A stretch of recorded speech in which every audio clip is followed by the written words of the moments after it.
the Fish Incarnation.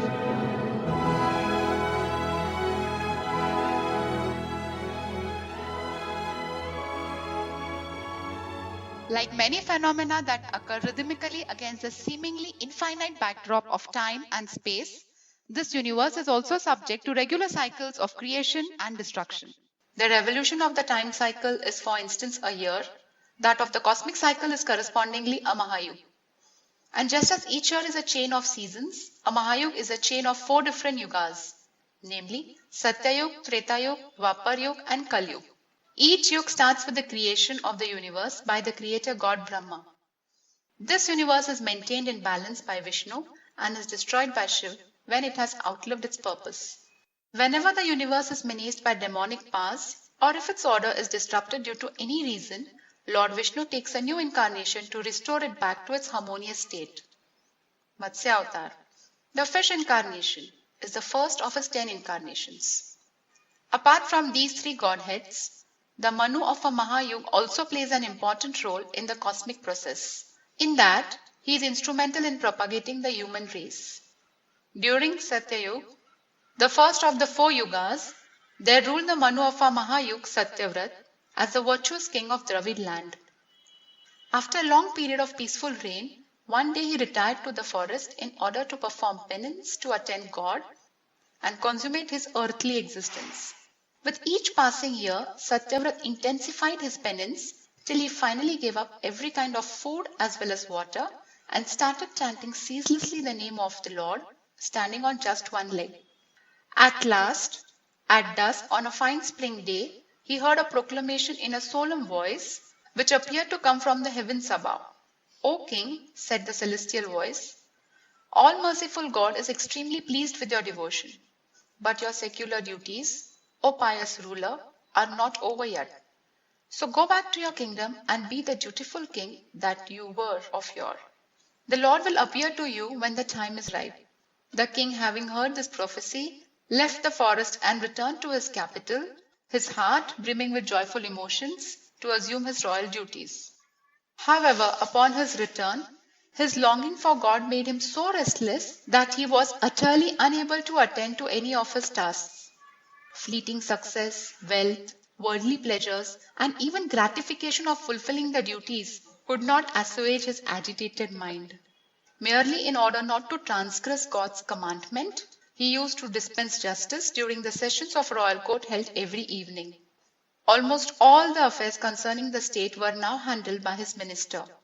Satyavrat was now devoting increasingly more time of his day to worshipping, doing meditation, and performing such other spiritual activities.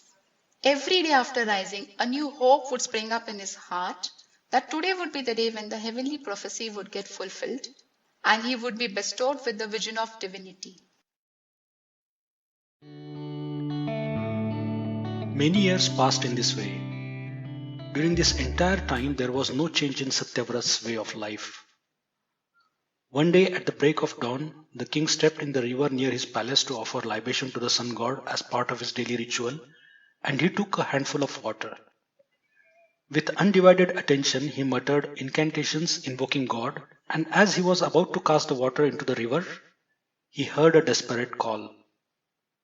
The king looked around, but all he could see were the singing birds perching on the branches of the mighty trees by the river bank. Then his eyes fell on the water in his palms, and he saw a tiny blue-colored fish in it. He realized the voice he heard was that of this fish. The fish pleaded in an imploring tone, looking at the king. "O dutiful king, a learned and pious king like you need not be told that the foremost duty of the king is to protect the weak. The huge and savage creatures of this large river are at every moment eager to prey on this tiny body of mine. Till now I have somehow been able to escape from their clutches, but my weakness will surely let me down one day. So get me out of this river and take me along with you to your palace. I am sure this good deed of yours will bring you rich rewards one day." Heaving a deep sigh, Satyavrat replied, "O fish, I covet neither material gain nor worldly fame anymore, but I understand your fear. Come and abide with me in my palace. Rest assured, no harm whatsoever will come to you there." Having reassured him thus, The king took the fish to his palace and kept him in a golden pot. The very next morning, the king again heard a call coming from the chamber where the pot was kept. Thinking that the fish whom he had granted safe haven the previous day was in some kind of peril, he rushed to the chamber. Nearing the pot, he discovered that the fish had grown so big that it had completely occupied the pot. Astonished at this sight, he once more heard the imploring voice of the fish. It has become impossible for me to live in this tiny pot. I am suffocating here. Therefore, O kind king, have mercy on me and put me in a bigger place where I can move about freely. Satyavrat pondered for a while and then took the pot to the lake outside the palace and poured the water along with the fish in it.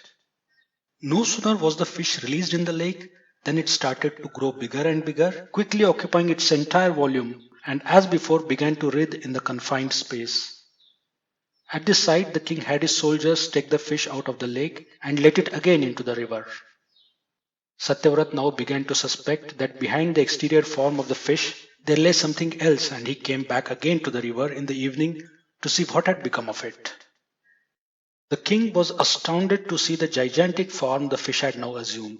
Even the river could not contain this gargantuan body anymore. At last he employed an entire division of soldiers to have the fish moved from the river into the sea. The next day early morning the king went to the sea, and sighting the great fish he had rescued previously, he folded his hands and said with all humility, "O great soul, you are not a fish. Be kind to reveal me your real form and tell me the purpose of your arriving here." As the king finished speaking, the fish disappeared before his eyes, and there stood Lord Vishnu in his glorious four-armed form in its place. The moment which Satyavrat had been awaiting with burning impatience had at last arrived. Tears of profound joy started streaming down his eyes, and with an overflowing heart, the king made a deep bow to the Lord. With a smile of satisfaction, Vishnu blessed the king and exclaimed, "O ascetic king, your austerities have borne fruit today. But there still remains one important task for you to accomplish." Choked with emotions, Satyavrat could not utter a single word. At last, gathering himself, he stammered, "O Lord, my abode is at your feet now. I can't bear your separation anymore." And then he added, "But your will is the final word for me." Thereupon the Lord replied, "In this cosmic drama of creation and destruction, each has been allocated a role. One act of this drama is nearing its end. The universe is transitioning into a new era, during which time you will be playing a crucial role. In a year's time, there will descend upon this earth the apocalyptic rain, bringing this era to an end. All living beings and non-living things of the universe will perish in this all-consuming rain. Start building a large ship. As soon as the apocalypse begins, set sail towards this sea, taking with you the seven sages, Vedas, subtle bodies of all beings, and seeds of all plants. Once again, you will meet me in my fish form just at this place. The purpose of my fish incarnation is to preserve the universe. Secure your boat to my horn, making use of the great snake Vasuki as a rope. I will bear you to a safe place." Saying this, Vishnu disappeared before the king could utter his assent. While returning to his palace after meeting the Lord, there crowded in Satyavrat's heart mixed feelings of unbounded joy at having sighted Vishnu on the one hand, and the intense thirst to be reunited with him on the other. When he was back in the palace, following Vishnu's instruction, he embarked upon building the ship personally without seeking anyone's aid. Having toiled day and night for more than a year, he finally constructed a 1 mile long and half-mile wide ship. On an afternoon scarcely within a week after construction of the ship, the entire sky got covered with thick dark clouds, and a torrential rain accompanied with deafening roars of thunder commenced. The rain rapidly assumed monstrous proportions soon thereafter, tearing down the dams of the rivers and streams and flooding the whole of the earth. Huge trees got uprooted like blades of grass in the tremendous current and vanished in a wink. Throngs of people and herds of animals of every kind got caught up in the drift and were carried away with unimaginable force. When the water level started rising, Satyavrat boarded the ship, taking with him the seven sages, subtle bodies of the animals, Vedas, and plant seeds as directed by Vishnu. The cataclysmic dance of the rain continued for several months. The ship, in the meanwhile, started drifting slowly towards the sea, following the direction of the current of the flood water. When it reached the confluence, the towering waves of the sea dashing against it caused the ship to swerve heavily, and Satyavrat began to pray to Lord for the rescue. After a short while, the water started getting into the interiors of the ship. But just as it was about to sink into the stormy water, there fell to Satyavrat's side the splendorous fish of rich blue color, whizzing through the water, scattering bright sparks around. Upon his back lay coiled up the divine snake Vasuki. With the help of Vasuki, Satyavrat secured the ship to Fish's horn, and after having traversed the water behind Vishnu in fish form, it reached safely the Malay mountain.